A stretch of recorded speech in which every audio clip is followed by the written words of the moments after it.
সাল 1971। নির্বাচন পরবর্তী অচল অবস্থা নিরসনের জন্য তৎকালীন প্রেসিডেন্ট জিয়া খান 15 মার্চ ঢাকায় আসেন এবং ক্ষমতা হস্তান্তর শুরু হয় নানা তালবাহানা।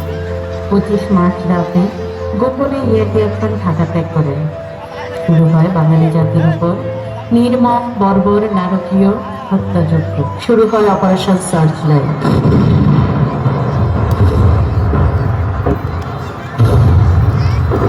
দিক বিদিক দেশে ফেরা বাঙালি তখন কিছু বুঝে উঠতে পারেনি।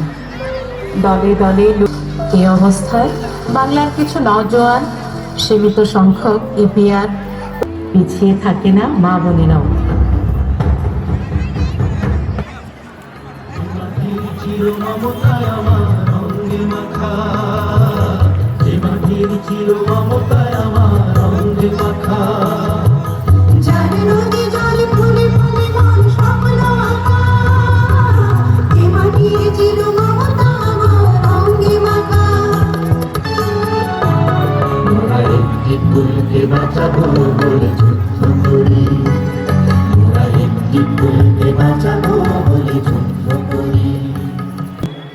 পাকিস্তানি বাহিনী তখন শুরু করে নতুন অত্যাচার।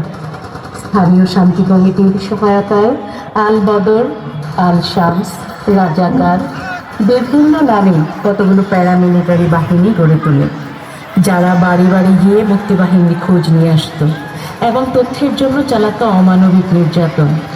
ডিসেম্বরের দিকে শুরু হয় ব্যাপক প্রতিরোধে দিশেহারা হয়ে পাকিস্তানি হানাদার বাহিনী এই দেশকে মেধাশূন্য করার জন্য বাংলা মায়ের মেধাবী ও বুদ্ধিজীবী শ্রেষ্ঠ সন্তানেরা অবশেষে ব্যাপক প্রতিরোধের মুখে কোণঠাসা হয়ে আত্মসমর্পণ করতে বাধ্য হয়। অর্জিত হয় আমাদের কাঙ্ক্ষিত স্বাধীনতা। শুরু হয় স্বাধীন ও সার্বভৌম বাংলাদেশের নতুন পদযাত্রা।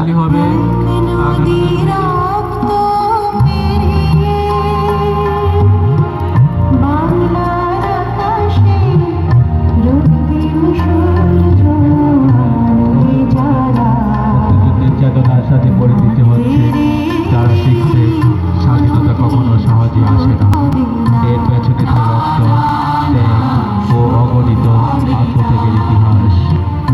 আজকের এই প্রদর্শনী সেই ইতিহাস। জীবনের সন্ধান আনলে যারা সুদানের বাংলাদেশ সেই যুদ্ধে আমরা দেখতে পাচ্ছি পলাশ থানা মডেল উচ্চ বিদ্যালয়ের মাঠে।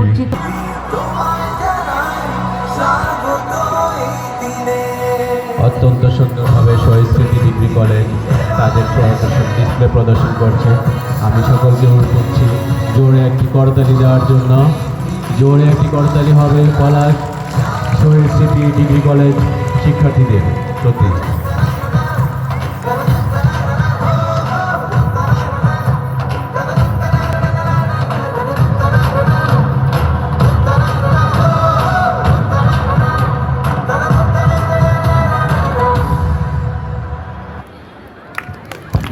আবারও জোরে একটা করতালি হবে।